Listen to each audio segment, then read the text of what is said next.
Cotton fibre সম্পর্কে আমাদের জ্ঞানটা অনেক ভালো হয়েছে। তারপরে আমরা জুট ফাইবার নিয়ে পড়েছি, যদিও এটা ঠিক যে আমাদের বাংলাদেশের যারা আমরা জুট ফাইবার সম্পর্কে কম বেশি আমরা জানি, তারপরেও একাডেমিক্যালি আমরা একটু স্টাডি করেছি। ফ্লাক্স আমাদের দেশে হয় না, মূলত ইউরোপিয়ান ফাইবার, তবে চায়নাতে হয়, অন্য দু একটা দেশেও হয়, যেমন আমরা বলেছি ইজিপ্টেও হয়।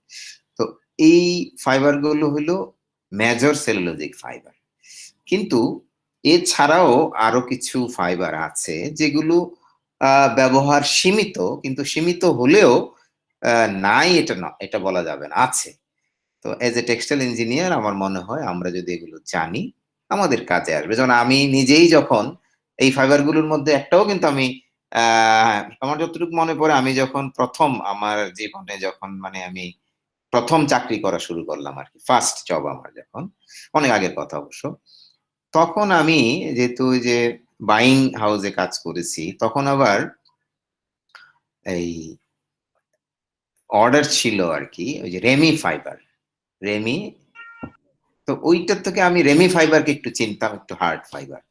এছাড়া অন্যান্য ফাইবার গুলো কিন্তু আমরা আসলে ফেস করি নাই কখনো। কিন্তু আমি যখন আবার চায়নাতে গেলাম কয়েকবার, ওই সময় কিন্তু আমি এই ফাইবার গুলো দেখেছি, এবং দেখেছি বলতে কি প্রত্যেকটা ফাইবার দেখেছি, আমি ছবি তুলেছি, আবার কিছু স্যাম্পল নিয়ে আসছি কাপড়ের। তার মানে কি এই ফাইবার গুলো আসলে বিশেষ বিশেষ ক্ষেত্রে ব্যবহার করা হয়। তো বিশেষ করে তুমি যখন দেশের বাইরে, আমি চায়নার কথা বললাম, চায়না এগুলো তৈরি করে, এবং এই প্রোডাক্ট গুলো তুমি পাবা হলো ওয়েস্টার্ন কান্ট্রি গুলিতে, তুমি যদি যাও মাঝে মাঝে এগুলো। তো এইগুলো সম্পর্কে একজন ইঞ্জিনিয়ার হিসেবে আমাদের জানা উচিত, সেই জন্যই আমরা সংক্ষিপ্ত আলোচনা করে এই ফাইবার গুলোর আলোচনা করার মাধ্যমে আমাদের সেলুলোজিক ফাইবারের যে আলোচনার অংশ সেটা শেষ করব। তারপরে আমরা নতুন একটা এরিয়াতে আমাদের পড়াশোনা শুরু করব, সেটা হলো প্রোটিন ফাইবার। এতদিন তো সেলুলোজ ফাইবার নিয়ে আমরা আলোচনা করছি, তো আজকের এই মডিউলটা যখন শেষ হবে আমরা নিশ্চয়ই পরবর্তীতে প্রোটিন ফাইবার নিয়ে আলোচনা করব। যে ফাইবার চারটা নিয়ে আমি আজকে আলোচনা করতে চাই, আমি তোমাদেরকে সেই নামগুলো প্রথমে তুলে ধরছি। ক্যাপক, রেমি, হ্যাম, সাইসাল, এই চারটা ফাইবার। তার মধ্যে প্রথম যে ফাইবারটা, এটা কিন্তু টেক্সটাইল ফাইবার, তোমাদের মনে কোনো সন্দেহ যেন না থাকে আর কি। হ্যাঁ, তো ক্যাপক ফাইবার, আমি জানি না তোমরা এখানে যারা আজকে আমার ক্লাসে আমার সাথে আছো কেউ কি এই ফাইবারের নাম জানো কিনা, কারণ আমি এই সপ্তাহখানেক আগে মনে হয় একটা ক্যাপক ফাইবারের উপর একটা শেয়ার করেছিলাম, একটা পত্রিকা রিপোর্ট, বাংলা কোন একটা পত্রিকা রিপোর্ট আমার ফেসবুকে শেয়ার করেছিলাম আর কি। যাই হোক, তো তোমরা এই ফাইবারটাকে চিনো কিনা আমি একটু শুনতে চাই আর কি। কেউ কি জানো? No sir. একেবারেই না, একজনও আমাকে মনে হয়। আচ্ছা, তোমরা সার্চ করে বের করো না, আমি কিন্তু যে বলতে চাচ্ছি তোমরা জানো কিনা। না জানলে আমরা, ঠিক আছে, আমরা তো সার্চ করলে জানতে পারবো, পৃথিবীতে এমন কিছু নাই, মানে এটা জানাটা এমন কঠিন কিছু না। তো আমরা একটু চেষ্টা করব জানার জন্য। আমি আজকে যে লেকচার দিচ্ছি এরপরে তোমরা নিশ্চয়ই সার্চ করবে এবং অনেক অনেক অনেক কিছু জানতে পারবে। এটাকে বলা হয় অনেক সময় জাভা কটন অথবা সিল্ক কটন। জাভা কটন বলা হয় নামে বুঝতে পারছো যে জাভাতে, জাভা তো চিনো না, কোথায় জাভা?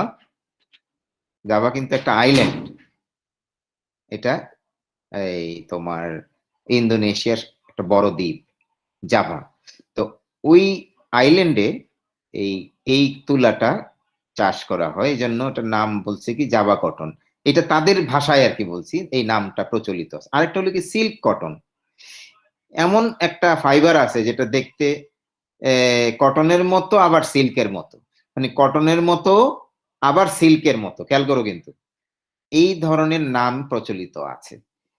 কিন্তু এটার যে ফাইবার হিসেবে স্বীকৃত সেই নামটা হইল ক্যাপক। এবং এটাও কটনের মতো একটা বল থেকে ফেটে ফাইবারটা বের হয়, এবং এই যে গাছ থেকে এটা পাওয়া যায় সেই গাছটাকে বলা হয় ক্যাপক ট্রি। এবং এই গাছের উচ্চতা হলো 70 মিটার। বুঝতে পারছো তো? প্রায় মানে হাইট হতে পারে 70 মিটার, মানে কি প্রায় 7 তলা বিল্ডিং এর সমান, তাই না? প্রায় আর কি বলছি, আর আরো বেশি হতে পারে।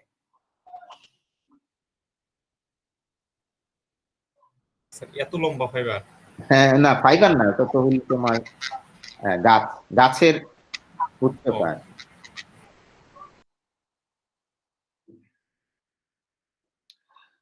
কোন কোন দেশে হয়? ব্রাজিল, ইন্ডিয়া, ইন্দোনেশিয়া এবং মেক্সিকো। তুমি তো বলতে পারো স্যার এখানে বাংলাদেশের নাম নাই। না, নাই বটে, কিন্তু বাংলাদেশে অত বেশি পরিমাণে হয় না দেখে নাম নাই, কিন্তু আমাদের বাংলাদেশে ওটা হয়। আর বেশি হয় কোথায়? ব্রাজিল, ইন্ডিয়া, ইন্দোনেশিয়া এবং মেক্সিকো। পটস কন্টেইনিং, এটাকে আমরা বাংলাদেশে কি নামে ডাকি সেটা বলে দেই। আমরা বাংলাদেশে এই ফাইবারটাকে বলি শিমুল তুলা। মানে ক্যাপককে আমরা বাংলাদেশে এটার নাম দিয়েছি শিমুল তুলা। তো আমার মনে হয় এই নামটা বলার পরে তোমরা অনেকেই চিনে ফেলেছো যে ফাইবার। জি স্যার। জি জি স্যার। স্যার। এবং এই গাছ দেখার বা এই তুলা দেখার অভিজ্ঞতা কম বেশি অনেকেরই আছে। জি স্যার। তো এটাও কিন্তু একটা বলের মধ্যে হয়, বুঝছো? কটনের মতো একটা বলের মধ্যে হয়, তারপর বলটা ফেটে যায়, ভিতর থেকে ফাইবারটা পাওয়া যায়। আর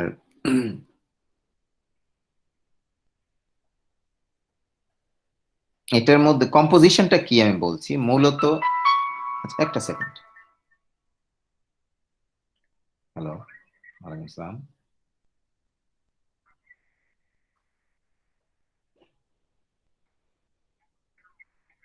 আচ্ছা আচ্ছা, আমি তো ক্লাস নিচ্ছি, অন্য সময় কথা বলো, হ্যাঁ? আমি ক্লাস নিচ্ছি এখন, হ্যাঁ? তো কেমিক্যাল কম্পোজিশন হলো 35 থেকে 50% মতো থাকে হলো সেলুলোজ। বুঝতে পারছো তো? মানে সেলুলোজের পরিমাণ অর্ধেকের চেয়েও কম। আর বাকি কি আছে? বাকি আছে হেমিসেলুলোজ এবং লিগনিন। এগুলো মিলে আমাদের ফাইবার। তো হেমিসেলুলোজ আমরা কোথায় পেয়েছি তোমাদের নিশ্চয়ই মনে আছে, ফ্লাক্স ফাইবারের মধ্যে আছে, জুট ফাইবারের মধ্যে আছে, তাই না? লিগনিনটা আমরা কোথায় পেয়েছি? লিগনিনটা আমরা পেয়েছি ফ্লাক্স ফাইবারের মধ্যে আছে, জুট ফাইবারের মধ্যে আছে, তাই না?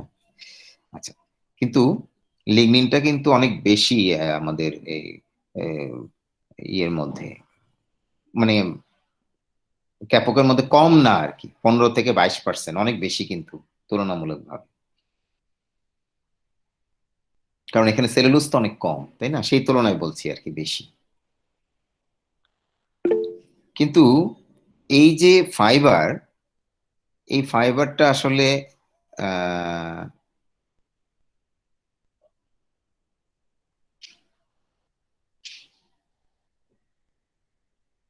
তৈরি করা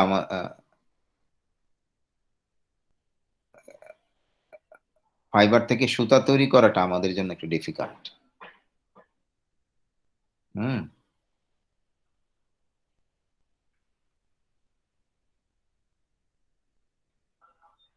সুতা তৈরি করাটা ডিফিকাল্ট কেন জানো? কারণ এই ফাইবারটা খুব ভঙ্গুর। সুতা তৈরি করতে হলে তো আমাদের কি করি, আমরা আমরা ফাইবারকে টুইস্ট দেই, তাই না? টুইস্ট দিয়ে একত্রিত করি। ওই টুইস্ট দিতে গেলে ফাইবারটা ছিঁড়ে যায়। এটা খুব ভঙ্গুর ফাইবার, ব্রিটেল। তারপর এটা হলো একটা প্রবলেম। দ্বিতীয় প্রবলেম হলো, ছিল তো। হ্যাঁ আমি বলছি, একটা হলো কি যে এটা ভঙ্গুর ফাইবার, ভেঙে যায় সহজে, এক। দুই নাম্বার হলো কি, আহ ফাইবারের শক্তি কম। ভঙ্গুর হোক, তাও শক্তি যদি বেশি থাকতো তাহলে একটা প্লাস পয়েন্ট ছিল, তাই না? ওইটাও কম। তাহলে দেখতে পাচ্ছি শক্তিও কম, তারপর শক্তিও কম, ভেঙ্গেও যায়। আরেকটা হলো কি, লো কোহেশন। ওই যে তুমি যেটা বললা স্লিপারি হওয়ার কারণে। লো কোহেশন মানে কি, ফাইবার গুলো একত্রিত অবস্থায় থাকতে চায় না। কটন ফাইবার দেখো, তোমাদের বাসায় তো অনেকের বাসায় কটন আছে, হ্যাঁ? দেখবা ফাইবার গুলো একত্রিত অবস্থায় থাকে, একটা একটার গায়ে লেগে থাকে। কিন্তু এই যে শিমুল তুলা যেটা বলছি আর কি, ক্যাপো, ওরা আসলে স্লিপারি বা একটা আরেকটার গায়ে লেগে থাকে না। অনেকটা যে আমাদের মাথার চুলের মতো আর কি, একত্রিত করে রাখলেও তারা আলাদা আলাদা ভাবে থাকে আর কি। তো এই কারণে এইটা থেকে সুতা তৈরি করা অনেক কঠিন। তবে একটা জিনিস মনে রাখো, অনেক কঠিন কিন্তু অসম্ভব বলছি না, কিন্তু অনেক কঠিন। এবং আমি চীনে গিয়েছিলাম যখন, তখন আমি কিন্তু ওইখানে একটা গবেষণাগারে এই ফাইবার থেকে তারা ডেনিম কাপড় তৈরি করছিল, ক্যাপক ফাইবার থেকে। তো আমার প্রথমে বিশ্বাস হয় না, যাই হোক পরে আমি কিছুটা জেনে আমি বললাম যে তাহলে আমাকে একটু স্যাম্পল দেন। ওই ডেনিমের স্যাম্পল আমি কেটে নিয়ে আসছিলাম আর কি, আমার বাসায় এখনো হয়তো আছে কোনো এক জায়গায়। তো আমি যেটা বলছিলাম যে ক্যাপক ফাইবার পৃথিবীর কোনো দেশেই কিন্তু, মানে চীন ছাড়া আর কি, অন্য কেউ কিন্তু এটা নিয়ে এই সুতা তৈরির কথা চিন্তা ভাবনা করে না। কিন্তু চাইনিজরা এটা থেকে সুতা তৈরি করেছে, এবং সুতা থেকে কাপড় তৈরি করেছে, কাপড় থেকে গার্মেন্টস তৈরি করেছে। এটা খুবই ইন্টারেস্টিং ফাইবার, কারণ খুব হালকা ফাইবার, খুবই হালকা। তুমি মনে করো যে কটন ফাইবার বা পলিস্টারের শার্ট তো পরার অভিজ্ঞতা তোমাদের হয়তো বা আছে, কিন্তু এই ক্যাপকের যদি তুমি শার্ট পরো আর কি, আমি শার্ট পরা উচিত কি উচিত না বা এটা দিয়ে শার্ট বানানো হবে কিনা সেটা পরের কথা, যদি তুমি পরো আর কি, তোমার মনে হবে কি যে আমি কিছুই, মানে তোমার কাছে অনুভূতি আসবে না, এত হালকা এটা। তাহলে এটা খুব ইন্টারেস্টিং একটা ফাইবার। তো অ্যাপারেলে এটা আসলে সাকসেসফুল হবে কি না সেটা নিয়ে এখনো আমি গবেষণা তো চলছে। মানুষ তো আসলে থেমে নাই, তোমরা জানো যে কোনো কিছুতে মানুষ কিন্তু কখনো থেমে নাই, তারা সবসময় খুঁজে বেড়াচ্ছে যে কিভাবে এটাকে উন্নত করা যায়। তো সেই গবেষণা চলছে এবং আমি নিজে সেটা সাক্ষী, আমি তো দেখেই আসছি এবং তোমাদের বলছি। আর আরেকটা হলো কি, আমরা আবার আসি ফাইবারের কিছু ক্যারেক্টারিস্টিক্স। ফাইবারটা হলো ট্রান্সপারেন্ট, মানে এটার ভিতর দিয়ে আলো পাস করতে পারে। তারপর লাইট ওয়েট, খুবই হালকা। দেখো কত হালকা, এটার ডেন্সিটি হলো 0.35 গ্রাম পার সিসি। কটন ফাইবারের ডেন্সিটি কত? 1.54 গ্রাম পার সিসি। ফ্লাক্সের ডেন্সিটি কত? 1.5। জুটেরও এরকমই, যদিও জুটের দুইটা আছে তো একটু কম বেশি আছে, কিন্তু এরকমই। আর এটা হলো অনলি 0.35 গ্রাম পার সিসি। সেজন্য শিমুল তোলা দিয়ে তৈরি করা কোনো এই টেক্সটাইল সামগ্রী কখনোই পানিতে ডুববে না, সবসময় ভেসে থাকবে। তাহলে এটা দিয়ে আমরা কি তৈরি করতে পারি? লাইফ বোট, লাইফ জ্যাকেট, ওইসবে আমরা এটা ব্যবহার করতে পারি না, কারণ ওটা পানিতে কখনোই ডুববে না, ভেসে থাকবে। 0.35। এখন হয়তো বলতে পারো যে এত হালকা হওয়ার কারণটা হলো কি, যে ফাইবারের যে লুমেনটা অনেক বড়। আমরা পরে হয়তো ছবিতে দেখবো 77% অফ দ্য ফাইবার ভলিউম, মানে পুরা ফাইবারের আয়তনের 77% হলো লুমেনই। তার মানে পুরাটাই তো লুমেন বলতে গেলে। তো সেই জন্য এটা কিন্তু আসলে আহ, অত্যন্ত হালকা, অত্যন্ত হালকা। স্যার আমরা তো পড়েছিলাম যার লুমেন কম সে তত ভালো ফাইবার। না, সেটা তো আমরা পড়েছি কটন যখন পড়তে গিয়ে, আমরা আলোচনা করেছি, সেখানে সেকেন্ডারি ওয়াল অনেক বেশি ছিল। সেখানে আমরা ফাইবার কে, সেকেন্ডারি ওয়াল যত বেশি থাকবে সেলুলোজ কন্টেন্ট তত বেশি থাকবে। বেশি হবে। সেলুলোজের ভিতরেই তো ফাইব্রিল গুলো আছে, পলিমার গুলো আছে, সেই পলিমারই ফাইবারে শক্তি প্রদান করে। এখানে আমরা দেখতে পাচ্ছি লুমেনটা বড়, তার মানে কি সেকেন্ডারি ওয়াল খুবই কম বা নাই খুবই ছোট। বলতে চলে। নাই মানে খুবই কম আর কি। তার মানে পলিমার, সেলুলোজ পলিমার অনেক কম। আমরা তো দেখতেই পেলাম যে সেলুলোজ পলিমার হইলো কত, 40%, ধরো গড়ে আর কি 40-42। 40%। আর আমরা ওখানে দেখেছি হলো 95%। তো এগুলো অনেক কারণ আছে আমাদের এই ফাইবারের। তো বলছি আমরা যে এটা আসলে মেইন স্ট্রিম ফাইবার না। মেইন স্ট্রিম ফাইবার তোমরা বললাম কটন, জুট, ফ্লাক্স, কিন্তু এটাও সেলুলোজ পরিমাণ স্যার 64%। কি ক্যাপকের কি কি 64%? স্যার, এটা সেলুলোজ পরিমাণটা আর কি। এটা ভেরিয়েশন আছে, তুমি হয়তো কোনো একটা জায়গায় দেখেছো। আমি আমি অথেন্টিক বইয়ে যেটা পেয়েছি সেটা দিয়েছি আর কি, 35 থেকে 70%-এর মধ্যে থাকে। সরি, 35 থেকে 50%-এর মধ্যে থাকে। ভেরিয়েশন আছে, সব জায়গায় একরকম না। বাংলাদেশেরটা যেরকম হবে, ইন্দোনেশিয়াটা এরকম হবে না, ইন্ডিয়ারটা আরেকরকম হবে। কিন্তু মোটামুটি ভাবে 50%-এর উপরে পাই নাই। তবে হয়তো আমি আরো দেখতে পারি, যদি লেটেস্ট কোনো অথেন্টিক ডকুমেন্ট থাকে তাহলে আমি আবার যখন দেখতে পাবো তখন চেঞ্জ করবো। আচ্ছা, ফাইবারের অ্যান্টিব্যাকটেরিয়াল প্রপার্টি আছে।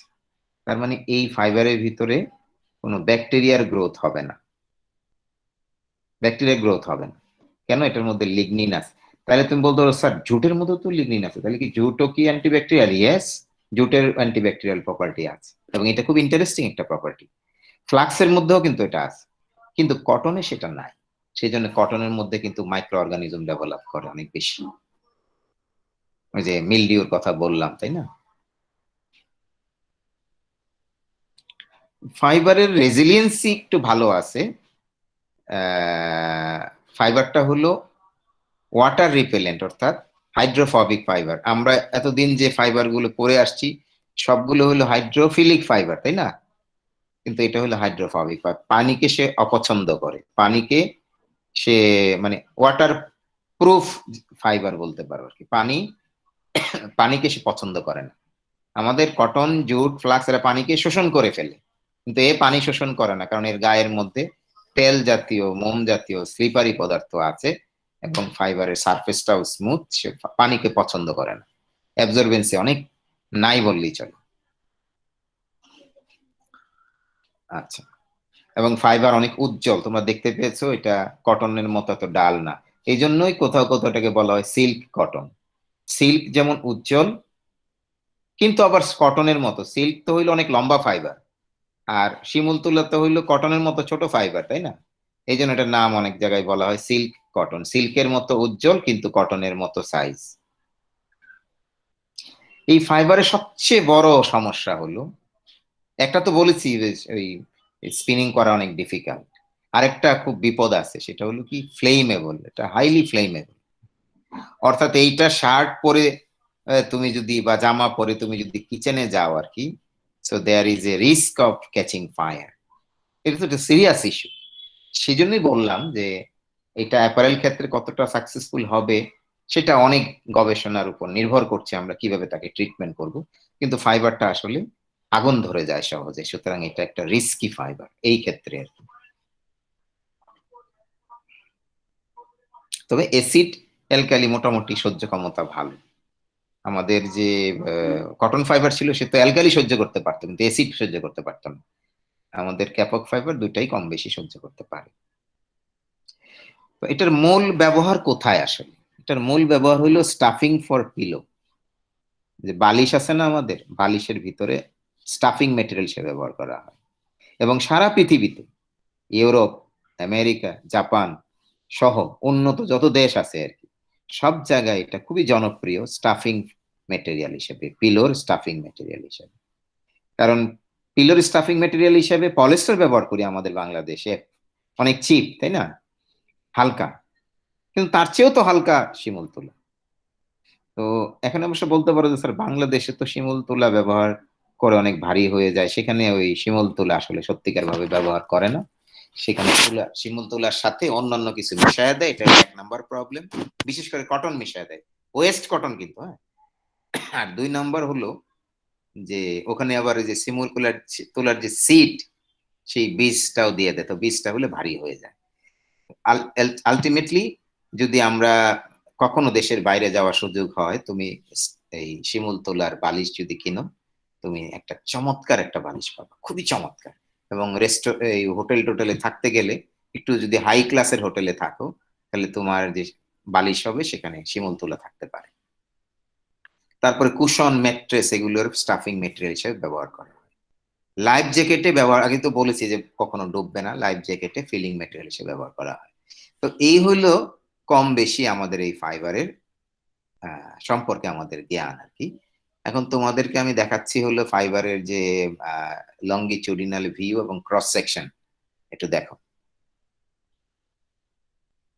তো আশা করি বুঝতে পারছো এই ফাইবারটা আসলে আমাদের অন্যান্য যে সেলুলোজিক ফাইবারের তুলনায় অনেক অনেকটাই ভিন্ন একটা ফাইবার, তাই না? আমাদের আমরা দেখতে পাই, এবং দেখো ফাইবারটা বাম দিকে লঙ্গিচুডিনাল ভিউতে দেখো ফাইবারটাতে ভেঙে গেছে কিভাবে। তো খুব সহজে এটা ভেঙে যায়।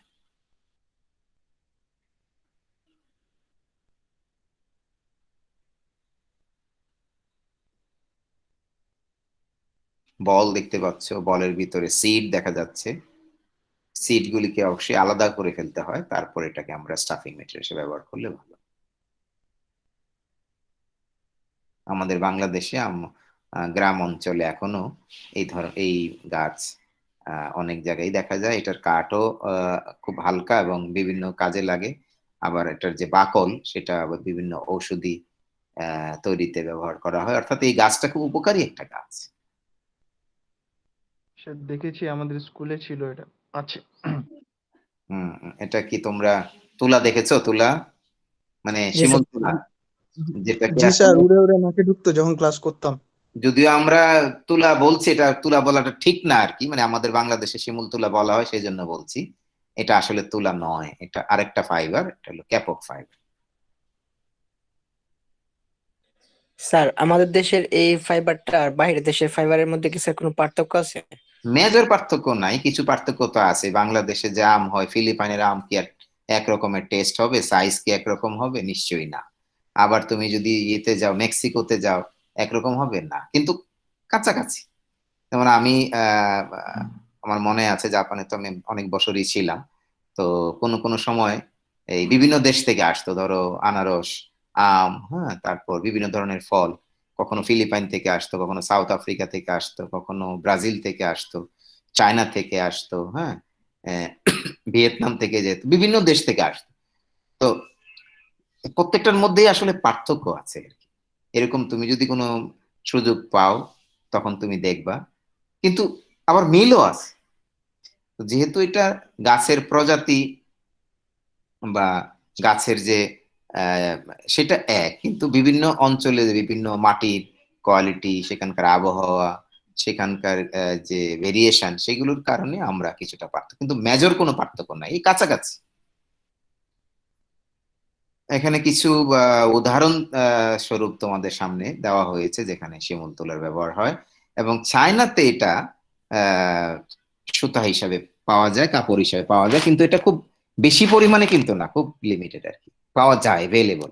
এবং আমি তো বললাম যে আমি দেখেছি এটার গবেষণা।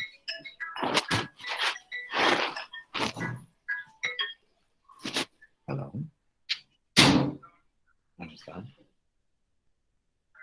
It's 12 o'clock. হ্যাঁ, আমি ক্লাস নিচ্ছি এখন, আমি ক্লাস নিচ্ছি। হ্যাঁ, কি তাড়াতাড়ি বলো, দ্রুত দ্রুত বলো। হ্যাঁ, আজকে সবাইকে আমি জানাতে বলে দিয়েছি আর কি। এটা তো দুই তিন না না না না, এটা কেন? আমি তো 3 দিন আগে বলে দিছি। আচ্ছা, আমি ক্লাস নিচ্ছি, পরে কথা বলবো, হ্যাঁ।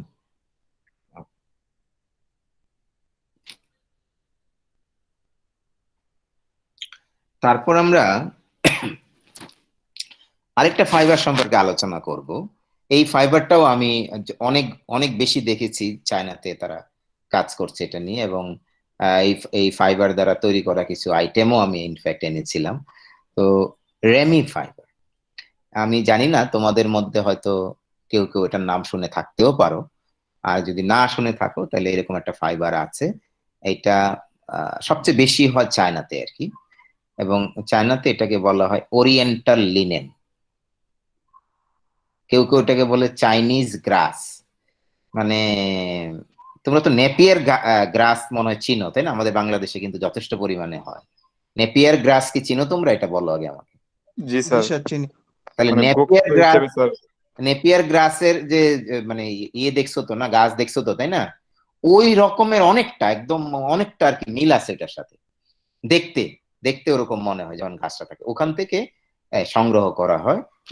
যাই হোক, এটা ওরিয়েন্টাল লিনেন বলা হয় কি প্রাচ্যের লিনেন আর কি। কারণ অ্যাকচুয়ালি তো লিনেন মূলত ইউরোপিয়ান ফাইবার, কিন্তু চায়নাতে এখন হচ্ছে, কিন্তু তারপর ওই নামটা রয়ে গেছে ওরিয়েন্টাল লিনেন। তার মানে হলো রেমি ফাইবারকে বলা হয় প্রাচ্যের লিনেন। এটা কোত্থেকে পাওয়া যায় ফাইবারটা? রেমি গাছের কাণ্ড থেকে পাওয়া যায়, রেমি গাছের কাণ্ড থেকে পাওয়া যায়। কোথায় হয়? চায়না, ব্রাজিল এবং সেন্ট্রাল আমেরিকাতে সবচেয়ে বেশি হয় চায়নাতে। এবং এই জন্য বললাম, আমার আমার ফেসবুকের ফটোতে হয়তো কোথাও শেয়ার থাকতেও পারে, আমি ছবিগুলো যেগুলো তুলেছিলাম আর কি। তো এই রেমি কিন্তু সব, মানে চায়নাতে তুমি যে ইউনিভার্সিটিতেই যাও তুমি রেমির দেখা পাবাই। ওরা টেক্সটাইল ডিপার্টমেন্টে গেলেই ওরা রেমি নিয়ে কাজ করে, কারণ ওদের দেশে প্রচুর পরিমাণে এটা হয়। তারপর ব্রাজিলে হয়, সেন্ট্রাল আমেরিকার বিভিন্ন দেশে হয়। এই হলো খুব সংক্ষেপে এটার পরিচিতি। সারা বিশ্বে প্রোডাকশন কেমন? খুব বেশি না, এটা 1,20,000 মেট্রিক টনের মতো।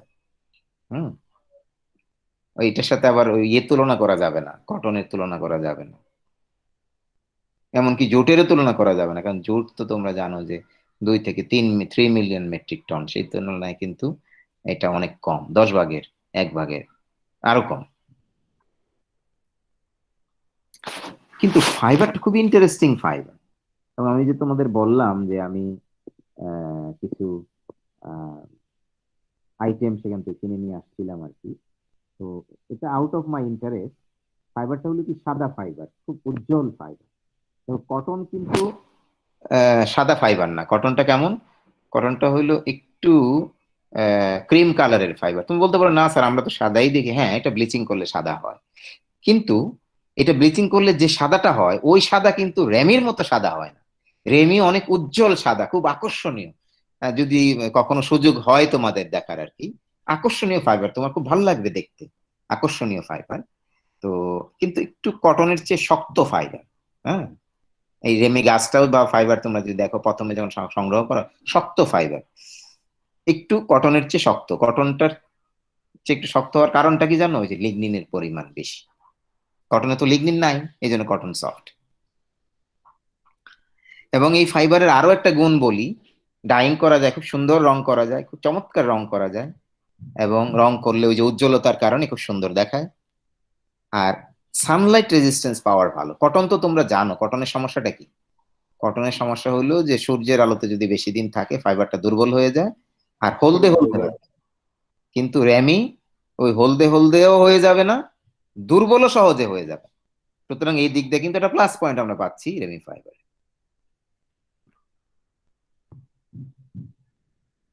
এটা স্ট্রং ফাইবার, স্মুথ ফাইবার, কিন্তু এটারও দুর্বলতা আছে। দুর্বলতাটা হলো কি, রেজিলিয়েন্সি ভালো না, বুঝছো? রেজিলিয়েন্সি ভালো না মানে কি, ভাঁজ পড়ে যায়, এটা একটা ফাইবারের দুর্বলতা। আর ইলংগেশনটা ভালো না, মানে কটনের চেয়ে ভালো না, আবার ইয়ের চেয়ে ভালো, ঝুটের চেয়ে ভালো, কটনের চেয়ে ভালো না, ফ্লাক্সের চেয়ে ভালো। কটন তো অনেক বেশি না, 6-7% মতো। আর রেজিলিয়েন্সি, কটন রেজিলিয়েন্সি মোটামুটি মোটামুটি আছে আর কি, মানে বেশি ভালো না, একটু চলে আর কি, চলনসই। কিন্তু রেমির কিন্তু আরো ভাঁজ বেশি হয়। তাহলে কি তৈরিতে ব্যবহার করা হয়? রোপস। কেন রোপস তৈরিতে? এই যে স্ট্রং ফাইবার, সুইং থ্রেড, এই যে সেলাই সুতা। কেন সেলাই সুতা তৈরিতে? কারণ এটা স্ট্রং ফাইবার। তারপরে যে বেড, মানে বেড, বিছানায় যে তোমার বেড কাভার, এগুলো তৈরিতে ব্যবহার করা হয়। আর চায়নাতে এটার ব্যবহারটা হলো ওই যে নিট এবং ওভেন গার্মেন্টস তৈরিতে ব্যবহার করা, এবং লেস তৈরিতে ব্যবহার করা। লেস তো তোমরা চিনো তাই না? লেস কিন্তু খুব চিকন ইয়ে দিয়ে তৈরি করা হয়। তো লেসের আকর্ষণটা বৃদ্ধি করার জন্য এই রেমি ফাইবার ব্যবহার করে, কারণ এটা উজ্জ্বল এবং সাদা। স্যার লেজটা বুঝতে পারলাম না স্যার। লেসটা হইলো ইন্টারনেটে লেস সার্চ দিয়ে ইমেজ দেখো, এটা হইলো অনেকটা এই যে নেটের পোশাকের মতো। কিন্তু আমরা বাংলাদেশে এক সময়, আমি ধারণা দিচ্ছি আর কি, লেসটা কি ধরনের, ওই যে কুশি কাটা দিয়ে অনেকে কাপড় তৈরি করতে, বুঝছো? তো ওইটা ওই ওই ধরনের স্ট্রাকচার। তুমি নেটে ইন্টারনেটে সার্চ দিলেই ছবিগুলি দেখলে বুঝতে পারবা। এই লেস আমরা অনেক সময় পর্দা পর্দা ব্যবহার করি, বিভিন্ন ডেকোরেশনের জন্য ব্যবহার করি আর কি। তো খুব পাতলা, হ্যাঁ খুব পাতলা হয় কিন্তু। সৌন্দর্যের জন্য আর কি স্যার এটা ব্যবহার করা হয়। হ্যাঁ হ্যাঁ, ডেকোরেশনের জন্য, সৌন্দর্যের জন্য, এটা বিভিন্ন ফ্যাশনেবল আইটেমের মধ্যে আমরা কখনো কখনো এটা ব্যবহার করি। আর চাইনিজরা বললাম যে ওরা একটু এই কাপড় তৈরিতে এটা ব্যবহার করে, কাপড়, ওভেন নিট কাপড় তৈরিতে। এটা কিন্তু অন্যান্য দেশে কিন্তু কাপড় তৈরিতে ব্যবহার হয় কম, হয় না বলছি না, কম। কিন্তু চায়নার এটা প্রবণতা হলো ওইটা বেশি ব্যবহার করে তারা অ্যাপারেল তৈরিতে। তারপরে আরো কি আছে দেখো, ওই যে কিচেন, কিচেনের ওয়্যার, কিচেন ওয়্যার, মনে করো যে কিচেনে যে সমস্ত কাপড় আমরা ব্যবহার করি, ধরো গ্লাভস আছে, তারপর এই ধরনের কাপড় হিসাবে ব্যবহার করা হয়। টেবিল ক্লথ হিসেবে ব্যবহার করা হয়, বেল্ট, শক্তিশালী তো বেল্ট হিসেবে ব্যবহার করা হয়, রিবন তৈরিতে ব্যবহার করা হয়। এই সমস্ত কাজে এই ফাইবার ব্যবহার করা হয়। স্যার মোমি তৈরিতে তো স্যার ব্যবহার করা হয়। কোনটা? স্যার মোমি তৈরি করে যে এখন তো আর মমি তৈরি খুব একটা না। আগে যখন মমি তৈরি করা হইতো তখন ব্যবহার করতো ওরা ফ্লাক্স ফাইবার, মানে লিনেন আর কি, রেমি না কিন্তু লিনেন। আর শর্ট ফাইবার গুলো আবার কারেন্সি নোট তৈরিতে ব্যবহার করা হয়, যেমন কটনের ক্ষেত্রে যে ছিল শর্ট ফাইবার গুলোকে আমরা ওই যে ইউএস ডলার, ইউরো বা টাকা তৈরিতে ব্যবহার করা হয়, সেরকম ভাবে এটাও উন্নত মানের কাগজ তৈরিতে ব্যবহার করা হয়। তো এই ফাইবারের কিছু ছবি আমি তোমাদের সামনে তুলে ধরছি। একদম বাম দিকে দেখো, একদম বাম দিকে তাকাও। এটা একটা দণ্ডের মতো লাগছে, তাই না? একটা দণ্ড। তো এটা হলো কি, যে নেপিয়ার গাছটা থাকে না, নেপিয়ার গাছের মধ্যে কিন্তু একটা এরকম থাকে, মানে কাণ্ডর মতো থাকে।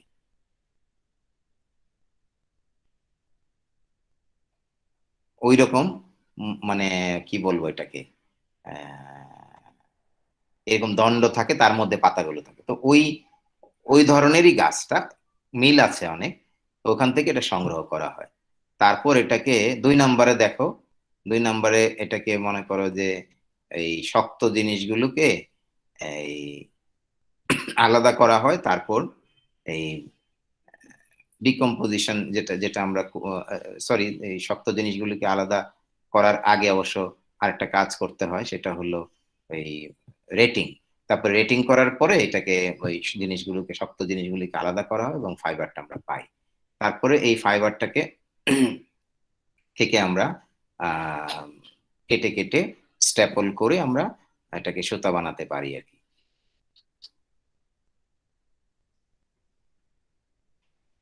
এখন হয়তো ফাইবার তৈরি করার বিভিন্ন সামগ্রী তোমরা দেখতে পাচ্ছ, আর ওই দণ্ডগুলোও দেখতে পাচ্ছ। তবে নেপিয়ার দেখে আবার মনে করি না পুরোপুরি নেপিয়ারের মতো, কিন্তু ওরকম না, আমি জাস্ট বোঝানোর জন্য যেরকম ঘাসের মতো লাগে, তো এইটাও অনেকে এটাকে, কারণ আমরা ঘাস বলতে তো আসলে ছোট ছোট জিনিস বুঝি, তাই না? বড় বড় যে ঘাস হতে পারে এটা বুঝি না। তো এরকম বড় ঘাসও আসলে আছে আর কি। তো এটাকে অনেকে এরকম বলতো চাইনিজ গ্রাস। এখনো তুমি যদি ইন্টারনেটে সার্চ দাও চাইনিজ গ্রাস, তাহলে তুমি পেয়ে যাবে। তো এই হলো সংক্ষেপে আমাদের রেমি ফাইবার সম্পর্কিত আলোচনা।